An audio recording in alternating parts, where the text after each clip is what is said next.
Bismillahirrahmanirrahim. Sebelumnya Assalamualaikum warahmatullahi wabarakatuh Bapak. Waalaikumsalam dok. Sebelumnya saya izin untuk memperkenalkan diri Bapak ya. Perkenalkan, saya Dr. Rosis yang berjaga di Klinik Pasundan pada pagi hari ini Bapak ya. Nah baik Bapak, Pinten kalau boleh tahu sini dengan siapa yang sakitnya Bapak? Ini dok anak saya dok. Oh anak Bapak, oke. Kalau begitu saya izin untuk mencatat ya Bapak dari identitas Bapak, anak Bapak maksudnya.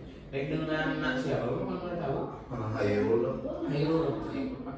Kemudian untuk usianya berapa tahun Bapak atau bulan? 1 tahun 3 bulan aja. Oke, 3 bulan. Untuk jenis kelaminnya laki-laki Bapak? Laki-laki dok. Laki-laki, baik. Untuk alamatnya di mana Pak? Di Jalan Sumatera. Kemudian dengan Bapak siapa? Bapak Jakil. Bapak Jaki. Oke. Sip. Nah, baik Bapak Punten, jadi Bapak datang ke sini ada keluhan apa anaknya Pak? Ini dok anak saya sudah diare dok. Diare Bapak. Oke. Sudah berapa lama Bapak itu Bapak? Sudah 3 hari apa tadi? 3 hari atau 4 hari ya, oke. Baik. Nah, kemudian dia buang air besarnya ini Bapak sehari bisa berapa kali Bapak? Bisa dok sampai 3 kali itu dok. Sampai 3 kali. Baik. Kemudian untuk konsistensi dari BAB-nya itu apakah cair, padat atau Cair. cair? Ya, baik. Kemudian Bapak apakah ini hari pertama atau sebelumnya anak Bapak ini pernah mengalami hal yang sama juga? Baru pertama. Ya, Bapak.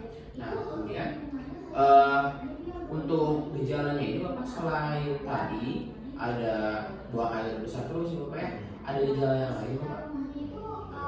Seperti panas gitu Bapak? Apakah ada demam? Kemarin ada dok. Kemarin ada demam. Baik. Kemudian selain demam Bapak, apakah ada lagi? Tidak. Tidak ada. Mungkin seperti ada nyeri, adanya atau rewel terus. Tapi dari kayak 2 hari kemarin tuh kayak nangis terus dok. Kayak nangis terus ya Bapak ya. Baik. Nah, kemudian untuk gejala yang sekarang anak Bapak alami itu apakah terus menerus atau hilang timbul? Gejala dari diare ini? Dari awal itu dok terus menerus dok, kan sehari itu bisa sampai 3 kali. Oke. Kemudian kalau anak Bapak ini masih bisa untuk minum tidak ya Bapak ya? Masih bisa untuk minum ya Bapak ya. Kemudian apakah belakangan ini anak Bapak terlihat lemas Bapak? Iya dok. Terlihat lemas, baik Bapak. Tapi untuk minum masih mau ya Bapak? Masih. Masih mau, baik Bapak. Nah, kemudian apakah sebelumnya mungkin keluarga Bapak ada yang memiliki gejala yang sama seperti anak Bapak, atau mungkin bapaknya atau istri Bapak? Nggak ada sih dok. Tidak ada ya, baik Bapak. Nah, baik, kemudian kalau boleh tahu belakangan ini anak ini konsumsi apa ya Pak? Kayak makan tapi susu gitu. Susu, baik Bapak. Susunya itu apakah ASI atau susu formula ya Bapak? Udah kayak formula. Formula gitu ya Bapak ya. Untuk pemberian dari susu formulanya itu sudah berapa lama Bapak? Dari umur 8 bulan. 8 bulan ya Bapak. Nah sebelum itu apakah anak Bapak itu saat pertama kali gitu Bapak ya, apakah anak Bapak itu ada keluhan yang seperti sekarang Bapak? Kemarin waktu itu pernah dok, tapi nggak sering dan Oh baik Bapak. Berarti saat anak Bapak ini mengonsumsi dari susu formula ya Bapak ya? Baik Bapak. Oke. Kemudian apakah Bapak merasa kalau belakangan ini anaknya ada seperti dari matanya itu ada kekuningan Bapak, atau kulitnya ada kekuningan? nggak ada. Tidak. Baik. Baik. Kemudian apakah sebelumnya ada pernah diobati Bapak? Belum Bapak ya? Belum diobati. Baik. Nah kemudian untuk sekarang anak Bapak ini anak yang keberapa ya Bapak? Anak kedua dok. Anak kedua, baik Bapak. Berarti anak kedua ya Bapak. Kemudian lahirnya apakah cukup bulan atau prematur? Cukup bulan. Baik. Nah, kemudian untuk metode lahiran itu Bapak, apakah sesar atau apa? Untuk berat badan lahirnya itu apakah cukup atau kurang Bapak saat itu? Cukup 20 dok. Ya. Nah, apakah anak Bapak pernah divaksin? Sudah ya. Lengkap ya Bapak?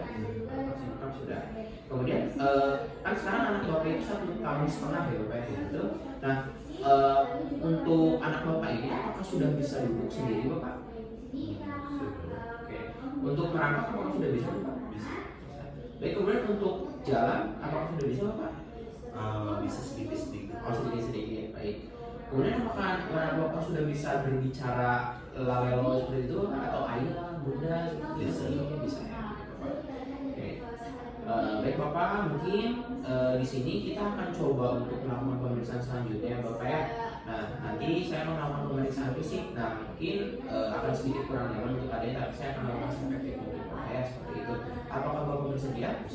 Baik, jika Bapak bersedia Bapak ya, nanti kita akan coba untuk melakukan pemeriksaan fisik untuk menegakkan diagnosis lebih lanjutnya. Seperti itu. Baik, Bapak, dulu mohon. Bismillahirrahmanirrahim. Di sini saya akan langsung untuk memeriksa dari fisik pasien, yaitu anak yang tadi sudah dibawa ke kita dan kita sudah melakukan anamnesis gitu. Nah, sebelumnya di sini kita pastikan terlebih dahulu identitasnya apakah sudah betul atau belum. Baik, ini sudah sesuai. Kemudian di sini kita akan coba untuk meminta izin kepada orang tuanya. Baik Bapak, punten di sini saya izin untuk melakukan pemeriksaan fisik terhadap anak Bapak ya Pak ya. Baik, kemudian apakah diizinkan Bapak? Jika diizinkan. Baik, kemudian di sini kita akan cek terlebih dahulu dari kesadaran umum atau general appearance dari pasien. Kita akan mulai dari kesadarannya. Nah, di mana di sini kesadarannya pasien terlihat sedikit lemas dengan ya kurang lebih dia masuk ke tahap somnolen.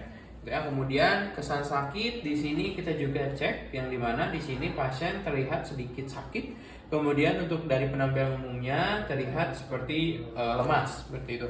Kemudian untuk dari tanda-tanda vitalnya di sini kita akan coba untuk pastikan terlebih dahulu untuk nadi bagaimana, untuk laju pernapasannya bagaimana, suhu dan status nutrisi serta panjang atau tinggi badan, berat badan dan skala nyerinya. Nah, di sini kita akan coba untuk melakukan pemeriksaan dari nadinya terlebih dahulu. Baik, nah punten ya. Sini aja. Di arteri femoralis. Baik, kemudian setelah itu kita akan cek dari laju pernapasannya juga. Baik, normal dan tidak ada gerakan dari otot bantu napas atau retraksi. Baik, di sini kita akan melakukan pemeriksaan dari suhu bayi atau pasien tersebut, yaitu di sini kita akan coba untuk melakukannya di bagian anus pasien. Baik, nak punten ya.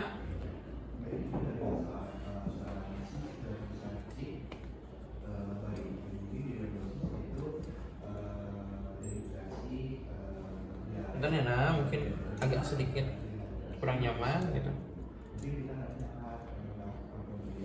Baik, di sini untuk suhunya itu normal. Nah, baik, setelah ini nanti kita bersihkan. Kemudian di sini kita cek dari status nutrisi pasien. Di sini pasien terlihat cukup untuk status nutrisinya karena tidak ada tanda-tanda malnutrisi. Kemudian di sini juga kita cek dari panjang atau tinggi badan pasien. Baik, kemudian selanjutnya di sini kita akan cek dari berat badan pasien. Nah, di sini kita akan menggunakan timbangan bayi. Kita cek untuk beratnya itu berapa kilo. Baik, di sini kita terlihat untuk beratnya itu ada 2 kilo. Baik, baik sudah. Kemudian kita coba letakkan dengan hati-hati pasiennya di bed pemeriksaan. Nah, selanjutnya di sini kita juga cek apakah ada rasa nyeri pada pasien atau tidak. Kemudian kita cek juga dari bagian kulitnya, yang dimana di sini kita lihat bagian kulitnya apakah ada kekuningan atau tidak atau ikteri. Baik, di sini tidak ada. Kemudian selanjutnya di sini kita cek bagian kepalanya.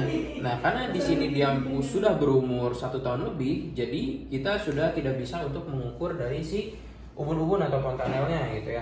Jadi di sini kita untuk melihat tanda-tanda dehidrasi kita bisa lihat dari bagian kelopak matanya apakah ada cekungan atau tidak. Baik, di sini terlihat ada cekungan. Kemudian di sini juga kita lihat apakah pasien itu terlihat rewel atau tidak. Dan di sini pasien sudah terlihat sedikit rewel namun sudah lemas gitu ya. Kemudian di sini kita lihat juga apakah ada air mata. Apakah ada air mata pada pasien karena di sini dia sedang rewel sedikit, menangis sedikit. Jadi kita lihat baik masih ada air matanya walaupun sedikit. Kemudian kita lihat juga untuk bagian konjungtivanya itu apakah pucat atau tidak. Baik, di sini kita lihat ternyata terlihat pucat. Kemudian untuk di bagian skleranya itu apakah ada ikterik atau tidak. Punten ya, nah. Baik, di sini tidak ada. Kemudian selanjutnya di sini kita juga lihat pada bagian leher pasien. apakah ada suatu pembesaran kelenjar atau tidak gitu ya. Khususnya itu apakah ada dari pembesaran kelenjar tiroid atau kelenjar limpa lainnya. Baik, tidak ada.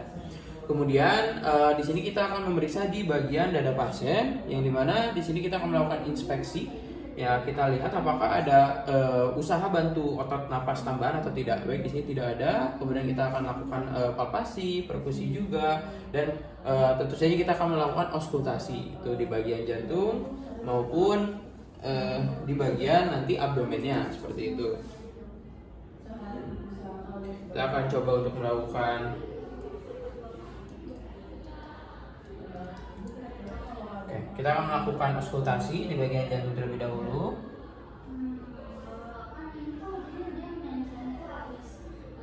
Baik, normal. Kemudian selanjutnya di sini juga kita akan melakukan pemeriksaan bagian abdomennya gitu ya. Dimana di sini kita cek bagian abdomen pasien itu apakah ada terlihat kembung atau tidak gitu ya. Terlihat ada suatu distensi atau tidak. Kemudian kita juga lihat apakah ada suatu kelainan tambahan lain seperti hernia umbilikus atau tidak. Di sini tidak ada. Kemudian sekarang kita akan coba untuk melakukan auskultasi ke bagian abdomennya sekarang, itu untuk menentukan apakah suara bising ususnya itu normal, menurun atau meningkat seperti itu.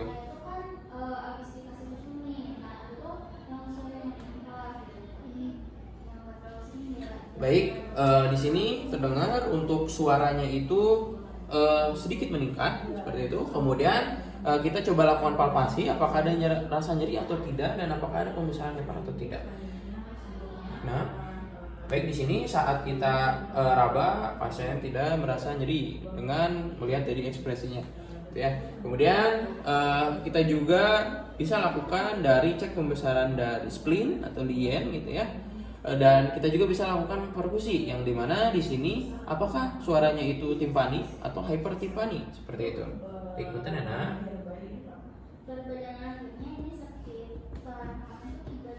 Baik, di sini untuk bunyinya itu masih timpani.